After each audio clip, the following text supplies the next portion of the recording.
This is going to be difficult for me up here, but it's a sizist organization. Good morning. My name's Fred Tiemann, and I have the pleasure of chairing the IOP effort with former Chancellor Nordenberg. We want to move right to our speaker agenda, but I did just want to take a second. Mark and Rich are both very generous in sharing credit, but we would not be where we were without their leadership, so thanks so much to the two of you.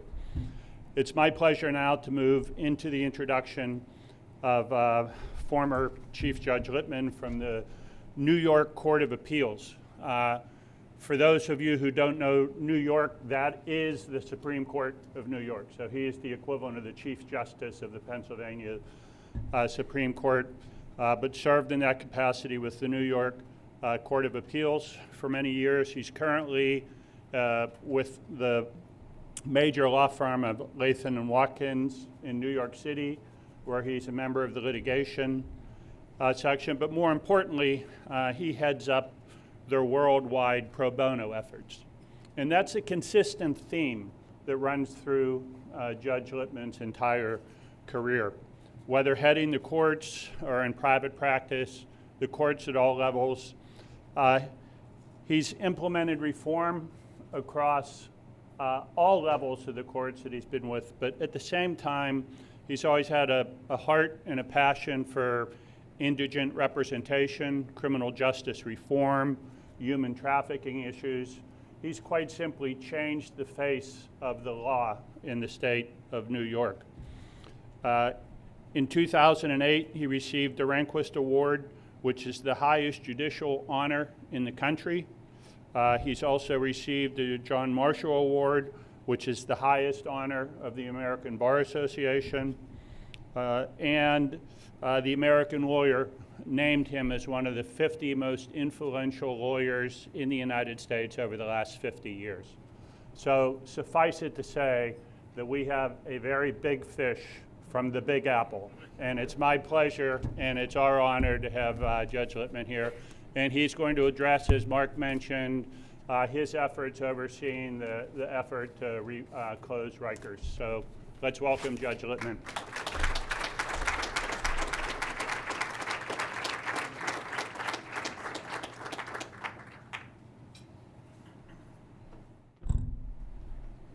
Well, it's great to be here in Pittsburgh where the Steelers are still pretty good, you know?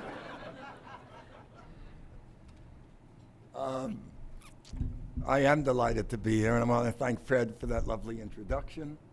I want to thank Fred, Mark, the county executive for all of their wonderful efforts at criminal justice reform.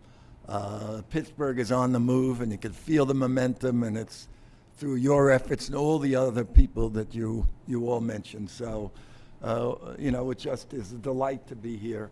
And it is a little bit like New York coming to Pittsburgh, and as it should be, and it's great to be here.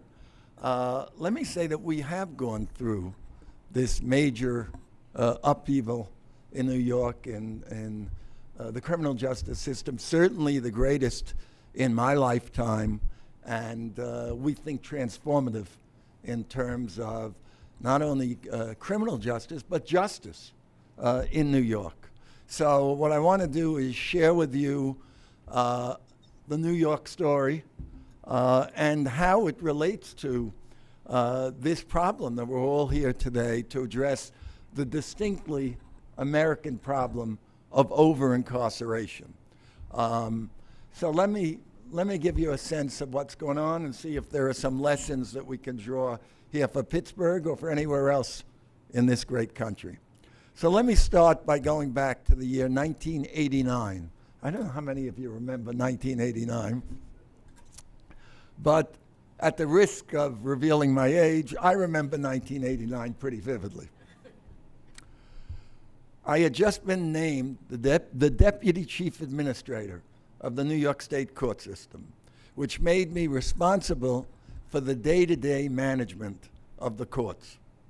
My office was in a building just a few steps away from City Hall in downtown Manhattan. It was a very difficult job, and I had to work really hard to do it well. And I would arrive at work when it was dark and leave for home also when it was dark. It was, to say the least, hard to separate day from night. I would sometimes find myself literally frozen in the middle of the park behind City Hall, not remembering whether I was going to or coming from work. That was how absolutely bewildered I was by this very demanding job. And one of the things that made my job so difficult back then was the state of New York City. In 1989, there were a lot of signs that New York, like many other American cities, was in decline. The city's population was nearly 600,000 people smaller than it had been in 1970. To put that in perspective, the 600,000 figure is twice the size of Pittsburgh. So you can imagine this huge place, and we just started to see this steady decline. While no one can say for certain why the population went down, anecdotally I can tell you that many people were leaving the city because they were fed up. Fed up with the chaos, fed up with the disorder, fed up with the sense that the city had become ungovernable. This situation in those days was not uncommon in urban America, with New York being kind of a bellwether for a crisis growing in our cities. My little corner of the world, the justice system, was not immune to the malaise that seemed to pervade so much of civic life in that era. In 1989, we saw over 230,000 jail admissions in New York City. Most of the people admitted to jail cycled in and out in a few weeks. Sometimes they were there for just a few days. During that period, the daily jail population numbers were staggering. In 1991, over 20,000 people filled the city's jails every single day. I got used to hearing critics say the courts were a set of revolving doors, spinning out of control, not an uncommon critique at that time of the justice system as a whole. And then everything changed. Crime rates went down, and then down some more. Despair gave way to hope. Today, New York City is the safest big city in the country, setting a pattern for many of our cities. This success has been widely celebrated, both locally and around the world. The signs of it are hard to miss. Broadway is booming. Real estate prices are through the roof, and millions of tourists crowd our streets at all hours of the day and night. This story is well known, but something else was happening at the same time that wasn't making the news and the papers. Against the conventional wisdom, New York's crime reductions were accompanied by significant declines in the city's jail population. As I speak to you today, and Liz gave me the exact numbers last night, about 6,700 people are held in the city jails. Again, a few decades ago, 22,000 people, 6,700 people.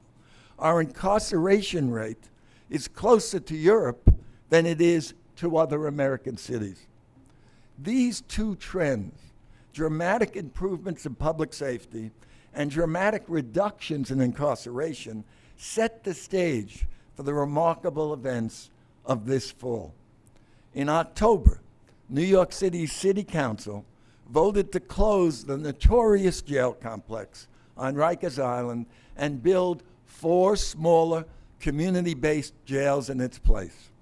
In the course of a generation, New York City has gone from an international symbol of lawlessness and disorder to the leading edge in the fight against mass incarceration. I don't think it is an exaggeration when I say that this is the most momentous shift in the administration of justice in the United States that certainly I have seen during my lifetime, and so many of you feel the same way. What I want to do today is to try to answer a simple question. How did we get here? How did New York achieve this kind of systemic change within an American justice system that had become, again, notorious for the overuse of incarceration? And just as important, what lessons can other places learn from our experience? To begin to answer these questions, you have to start by honoring the painful history of Rikers Island. Rikers Island was originally a 90-acre piece of land located in the East River between Queens and the Bronx. It was owned by a single family of Dutch descent, the Riker family. The Rikers, who had links to the slave trade, eventually sold the island to New York City in the 1880s. The first jail was built there in 1932. Over time, landfill was used to expand the island to more than 400 acres. As the island grew in size, additional jails were added, and Rikers had become infamous and a symbol of everything that was wrong with the criminal justice system, not only in New York, but in the United States of America. Rikers is effectively a penal colony, out of sight and out of mind, one way in and one way out, albeit one with spectacular skyline views of Manhattan. It's such an irony when you go into LaGuardia Airport, as many of you had, you see Rikers Island, sitting there, and Manhattan is just across the way with all that gorgeous scenery. There was little to guarantee that those held on the island would be treated humanely. And so it came to pass, as early as 1975, that a judge ruled that conditions on Rikers were unconstitutional. In that same year, inmates rioted over mistreatment, holding 5 correction officers hostage. Seeing the problem, Deputy Mayor Herb Sturz, a visionary reformer, came up with the idea of closing Rikers and ending what even then was an affront to humanity. The plan, which he unveiled in 1979, took us a while to get there, as you could see, was ahead of its time. Like many such ideas, it was not exactly embraced. Not in my backyard, came the cries from neighborhood activists, and we had to deal with some of that just recently. And so, Stur's plan was filed away, buried with a host of other well-meaning ideas that failed to win public support. Yet I must say it was never completely forgotten by at least Herb and a few other criminal justice wonks and reformers. The idea of closing Rikers Island languished for decades. Every now and again, someone like Correction Commissioner Marty Horn would float a similar idea, but it never got very far. And then came 2014. In that year, the New York Times published a series of exposés documenting disturbing levels of violence on Rikers. Times reporters found that over an 11-month period, 129 people suffered serious injuries at the hands of corrections officers. 77% of the victims were diagnosed with a mental illness. And mental illness is so much a part of our criminal justice system, and the reason so many people are incarcerated.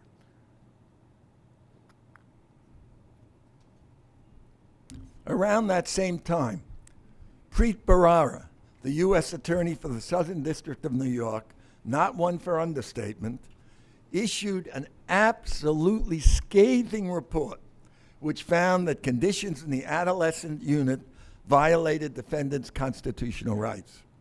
Later that same year, Bharara joined a class action lawsuit filed by the Legal Aid Society on behalf of inmates who had been subject to excessive force by corrections officers.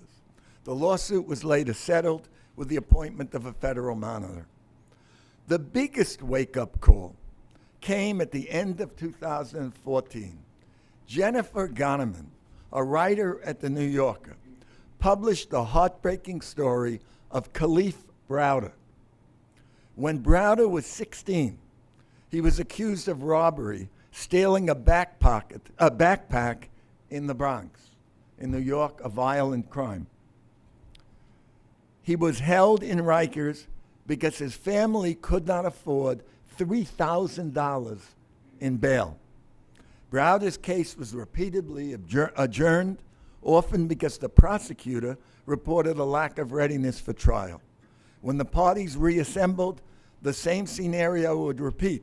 Attorneys not ready, attorney and prosecution and defense often, short adjournment requested, long adjournment granted. I would note regrettably that the courts and the judiciary were complicit in this charade by helping to foster those delays while a 16-year-old child, and I use that word advisedly, suffered in a miserable place that he never should have been sent to in the first place. While the courts were failing Browder, he was victimized by repeated acts of violence at Rikers, perpetrated by other teens and by officers. He spent months in solitary confinement. He attempted suicide multiple times. But throughout this nightmare, whenever Khalif Browder appeared in court, he maintained his innocence and insisted that he wanted a trial and would not take a plea. He never got one. Instead, after 3 years, his case was dismissed when prosecutors admitted that they had lost contact with potential witnesses. Not long after his release,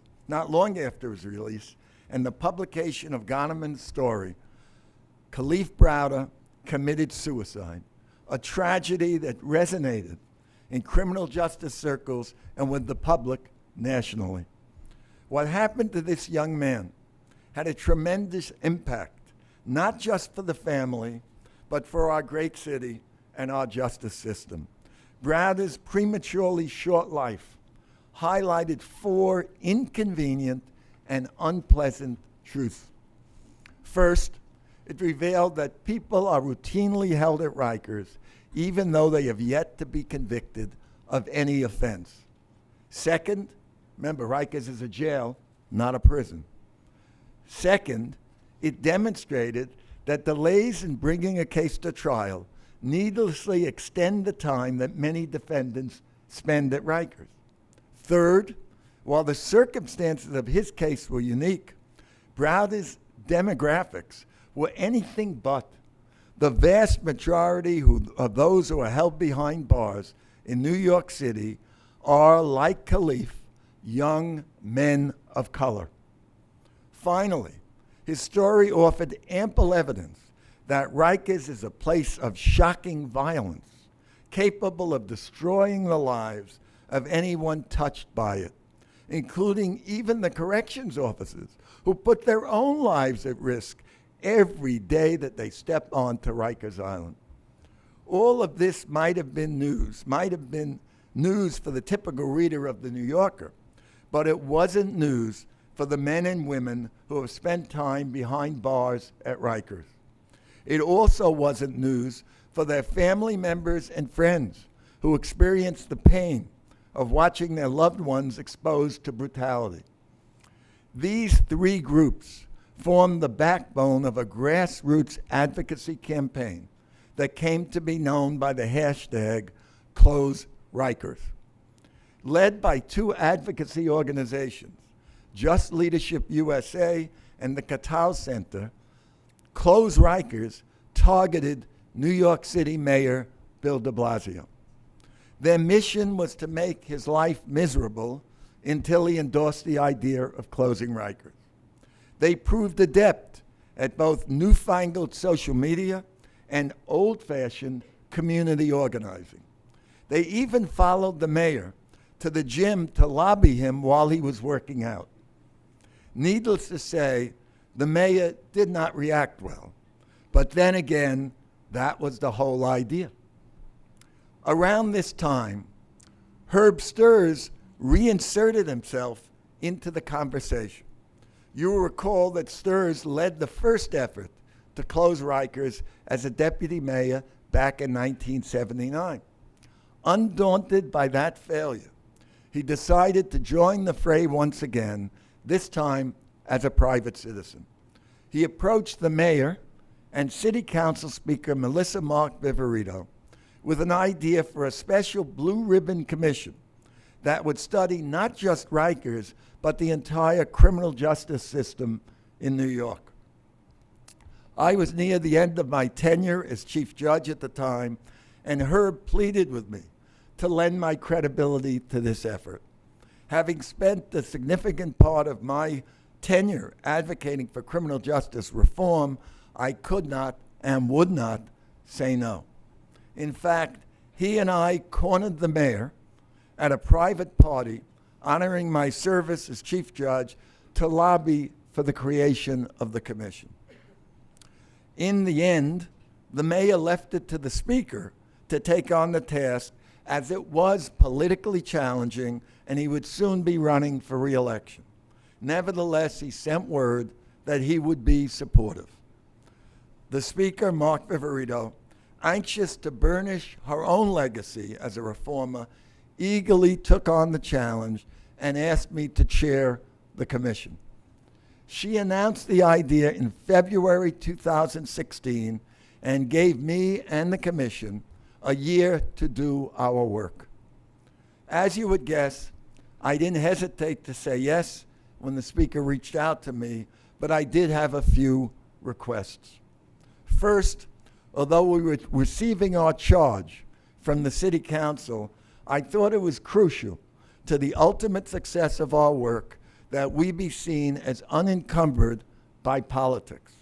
For that reason, I insisted that our commission be labeled the Independent Commission on New York City Criminal Justice and Incarceration Reform.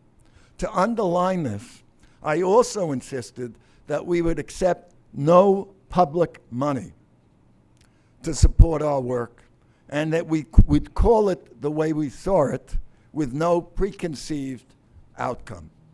All of the costs of the commission would end up being underwritten by private foundations, principally the Ford Foundation and Open Society, as so much of your criminal justice reform is being funded by foundations here in Pittsburgh. The next crucial decision was to figure out the exact membership of the commission. In the end, we selected 24 New Yorkers from a variety of backgrounds. The mix was a combination of gravitas and expertise and encompassed community activists and the voices of formerly incarcerated individuals who had firsthand knowledge of the horrors of Rikers, including my dear friend, the powerful voice of Stanley Richards, who you're going to hear from shortly. The commission also included people with the kinds of criminal justice experience that you might expect, including judges, prosecutors, and academics.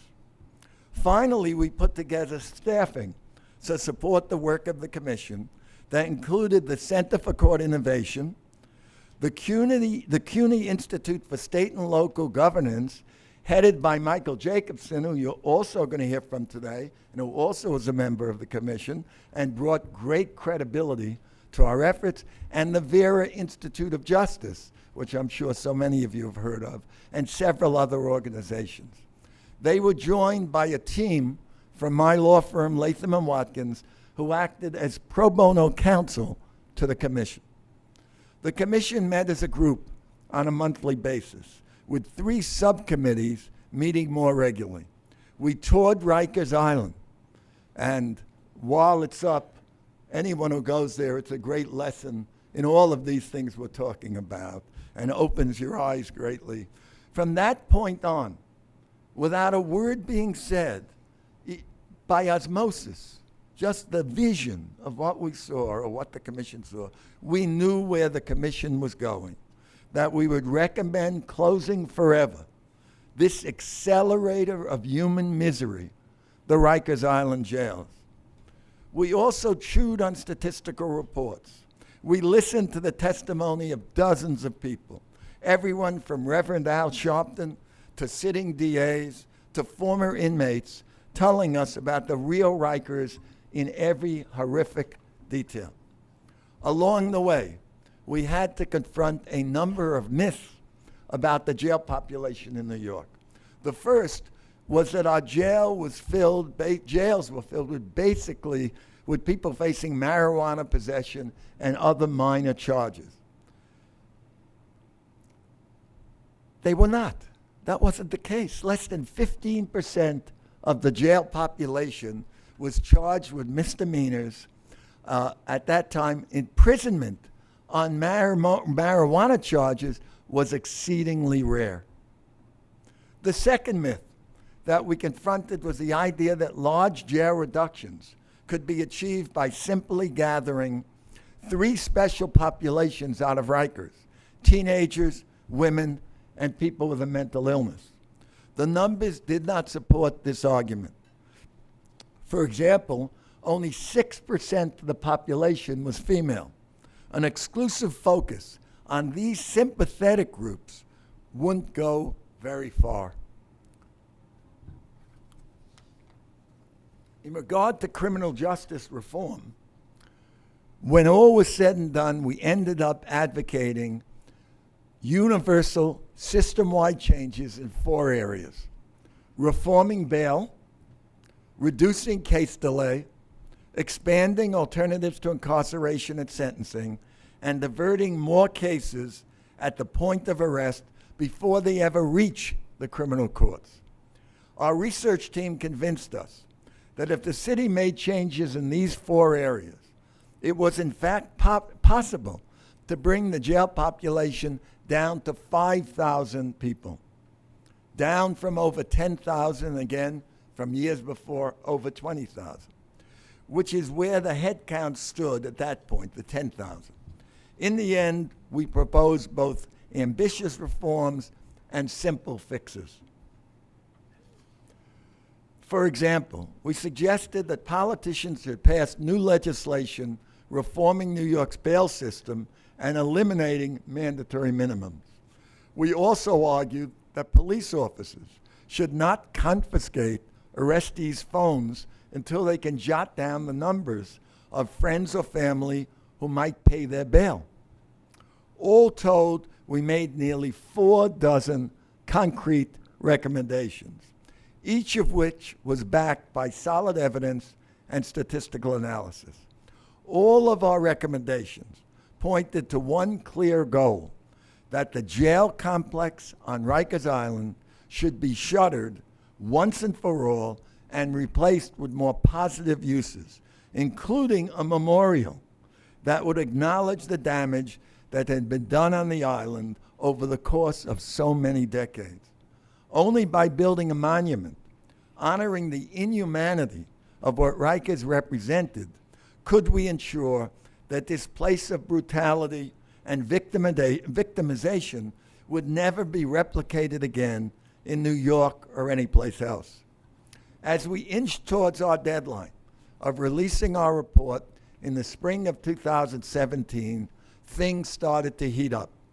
Word began to leak out, both to the mayor and to the press, that we had developed a concrete plan for how Rikers might realistically be closed. The mayor, despite his earlier pledge of support, had resisted the idea of closing Rikers. We regularly badgered him and his people for a year without results. However, the threat of our forthcoming report and the continuing public pressure from the Close Rikers campaign was making a difference. The mayor seemed to be getting comfortable with the idea that closing Rikers could be good politics as well as good policy. He signaled that he was open to changing his position. I met with him with Speaker Mark Viverito to hash out an understanding. We all agreed to go forward in our own respective roles, but united in our determination to close Rikers Island. In March 2017, Mayor de Blasio held a press conference at City Hall to announce that he now endorsed the closing of Rikers, and that henceforth, that would be the public policy of New York City, a landmark watershed event for New York and criminal justice reform in the United States, and the mayor can rightfully be so proud of that declaration. A day or two later, the commission issued its report and our roadmap for closing Rikers. We all were on a high. Maybe, this public policy battleship could be turned around in port. After a year's work with elected representatives, the press, the public, and the community, the impossible had happened. Virtually every public official was in our camp, and there was no organized opposition. About a week of positive publicity followed for all of us. Once the media scrum had dissipated, it became clear that there was still a lot of work to be done. To turn the idea of closing Rikers Island into a reality would require two essential ingredients. First, the jail population had to continue to go down. Again, remember, our commission had set the target at 5,000 people. The second essential prerequisite was physical. The city had to find a place to house 5,000 inmates without Rikers Island. This meant building new jails, a precarious undertaking in New York, Pittsburgh, or anywhere else. We recommended building 4 new jails close to local courthouses that would be smaller and more humane, with light and air and room for rehabilitative services. Building anything in New York is hard, but getting new jails approved is especially daunting. No one wants a jail in their backyard, least of all politicians who need to get reelected. Because of the way the city's land use process works, the new jail plan would require approval from the City Council, a notoriously fractious legislative body. To win support for a majority of the council's 51 members would mean threading a desperately tight needle. The person charged with leading these Herculean efforts was none other than another speaker that you're going to hear from today, Elizabeth Glazer, who knows more about criminal justice than any person I know. But this was a daunting task. I can't imagine how many stakeholder meetings and community gatherings that Liz and her staff had to attend over the next 2 years. The commission and its members did its part to make the case for the roadmap we had laid out. The Close Rikers campaign did their best as well. We were all aided in this effort by Governor Andrew Cuomo and the New York State Legislature, who, while the jail plan wended its way through the city's land use review process, passed transformative legislation to eliminate money bail in virtually all misdemeanor and nonviolent felony cases. Researchers at the Center for Court Innovation estimated that the legislation alone would reduce the pretrial population by 43%, or 2,100 people. Suddenly, the goal of 5,000 seemed well within reach. And when we had first set that, we all felt, gee, it was a reach, not within reach. So we were delighted with the new legislation. Indeed, in the days before the jail plan reached the decisive city council vote in October, the mayor's Office of Criminal Justice released a new analysis that suggested it was possible over the next 7 years, and you heard the county executive refer to this, to reduce the jail population to 3,300 people. This new estimate helped unlock the final negotiations, enabling the city to scale back the size of the proposed new jail facilities and reassure nervous council members who are now being regularly harangued by a newly formed abolitionist group called No New Jails. They wanted us to close Rikers Island but not build any new jails. Hence, no jails. With the it was so interesting because what had been the most radical plan in the world to close Rikers Island, all of a sudden the ground had gone over in that direction, and all of a sudden we were kind of the establishment. But you can imagine the establishment wanting to close Rikers Island that had been talked about for 30 years, and we were all afraid we were going to get God knows what would happen to us. But now these people were throwing rocks. But in a way, it was a good a foil, you know, that sort of set the extremes in their places and the broad middle common sense approach we thought of doing what we were proposing. In the end, on October 17, the council voted 36-13 to close Rikers and build smaller, more humane, modern jails in its place. The proposal was shepherded through the council by the skillful work of the present speaker, Corey Johnson, an ardent supporter of the commission and closing Rikers Island, and the mayor's proposal as modified to meet the demands of the 4 city council members in the district where new local jails would be built. And those local council members were very courageous, that telling the not my backyard people, this is important, this is what we must do for the save New York City. The battle is not yet won, of course.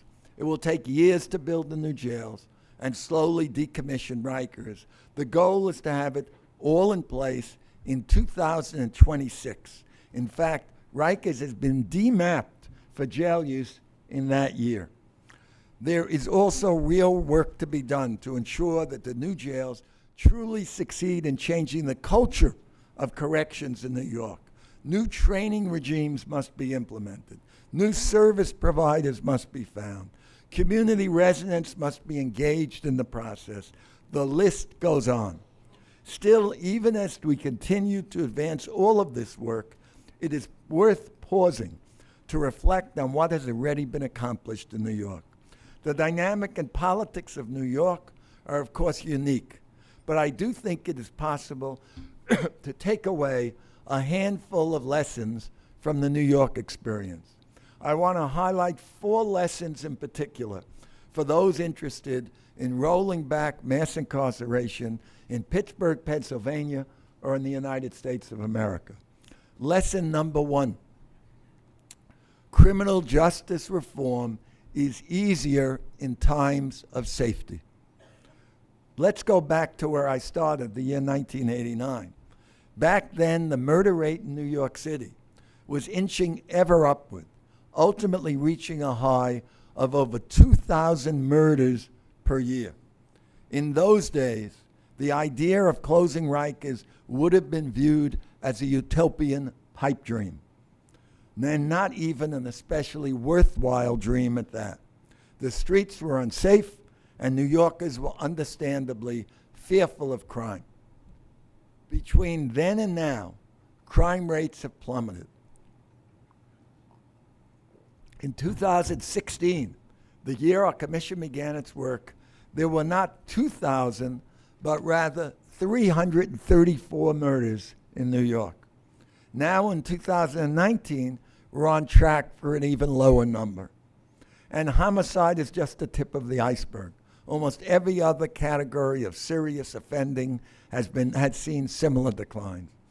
These reductions have saved countless lives and made New York a better place. They have also created the space for a different kind of public conversation about justice. Calls to be tough on crime don't resonate the way they used to in New York. The old tough on crime, soft on crime syndrome no longer paralyzes criminal justice debate in New York. People aren't afraid of street crime in the same way. And as a result, they are willing to contemplate ideas that not so long ago seemed radical or out of the box, like closing Rikers Island. Lesson number 2, you have to walk before you run. Starting in the 1990s, New York made significant investments in establishing meaningful alternatives to incarceration. I am proud of the role that the court system played in that process, we created dozens of problem-solving courts, including drug courts, mental health courts, and community courts. These initiatives were complemented by a network of nonprofit organizations that judges interested in sentencing alternatives could call upon. Over the years, thousands of New Yorkers have gone through these programs, avoided times at Rikers, and gotten their lives back together. At the same time that New York was building a diverse architecture of post-sentencing alternatives, something else was happening. Judges in New York were also reducing the use of jail during the pretrial period. In New York, 7 out of 10 defendants are released on their own recognizance while their cases are pending.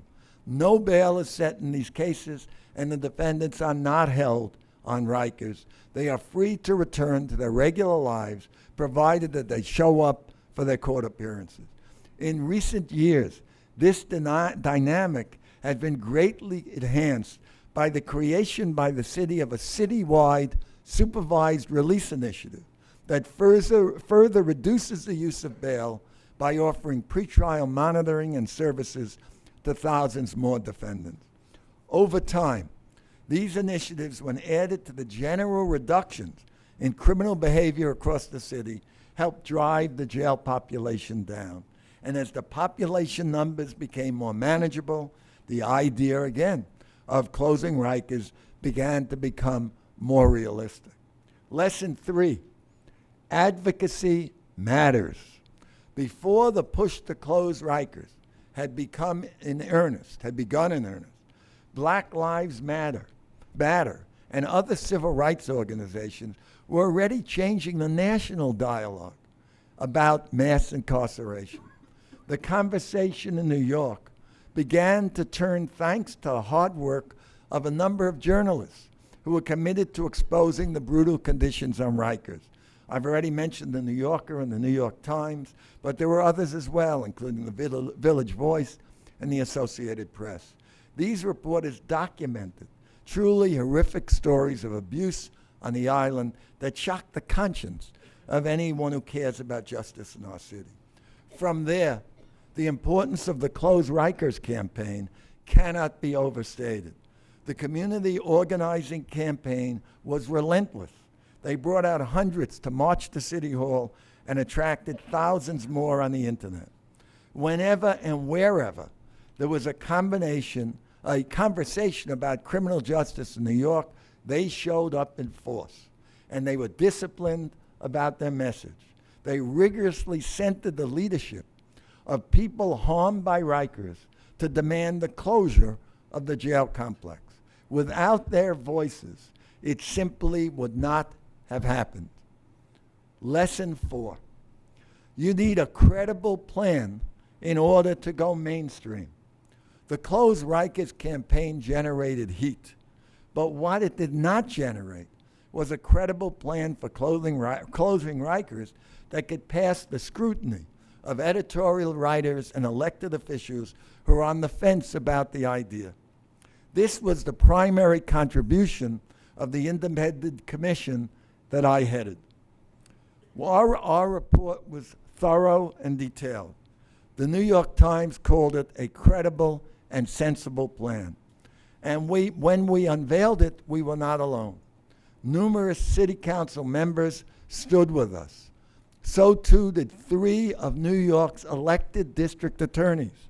They had come to believe, as we did, that closing Rikers wasn't just the right thing to do. It was a realistic goal that could be achieved in the here and now.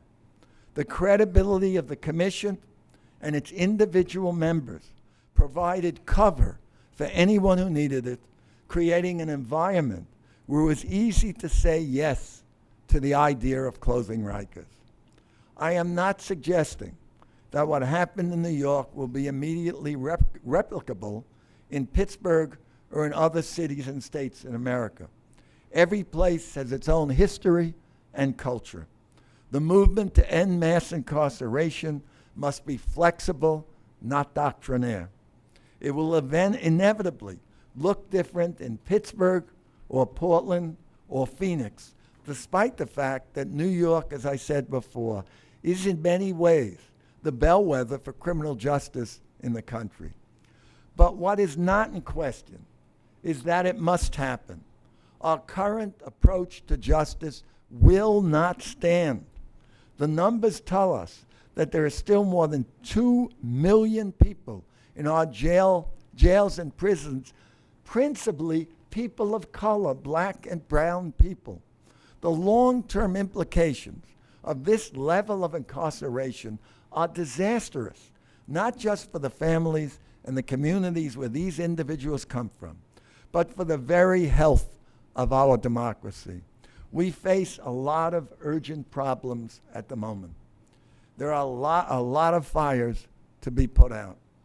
I am hoping that the New York story offers a blueprint for how to put out at least one of those fires, the destructive conflagration that is mass incarceration. Rikers Island wasn't and is a stain on the soul of New York City. The pending closure of the Rikers jail facilities is all about the fundamental values that we as New Yorkers hold dear, treating every human being with the respect and dignity that they deserve.